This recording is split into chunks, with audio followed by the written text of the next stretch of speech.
But there's no question, I think it is fair to say, and this is from layman terms, this is not as a clinical psychologist, which you hold a lot of credentials in that arena, but I think generally people are feeling it for a whole bunch of socioeconomic reasons. Inflation, the fact that we were closed in for pretty much 2 years during the pandemic, there is a lot of pressure on people right now. Yes. And one of the things that we came upon in this work, Jamie, is that we know stress is inherent to the human condition. We know every generation has experienced stressors. Every person will experience some degree of stressors in their life. And the reality is the world right now is very unwell. When we factor in social injustices, the climate change, the pandemic, it seems like it just keeps layering these deep, complex, what we call wicked problems.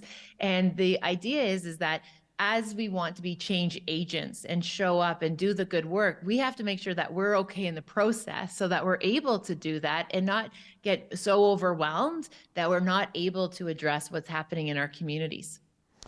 I want to talk obviously about the content of this new book. This is your second book. The first one was Calm Within the Storm, which was really about human resiliency. This was a project, though, you were working on before a worldwide pandemic. Yes. Is part of this new book lessons learned from your previous experience helping people with resiliency, and now we've got this pandemic problem?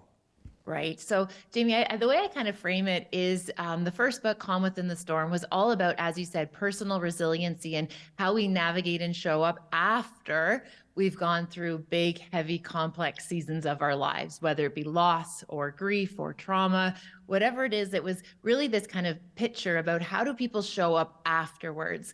And when we started to look at that research, we started to realize that there were groups of persons who experienced big stressors and setbacks and challenges, and they seemed to be able to navigate it almost at it seemed like a bit of an advantage. So we really got curious.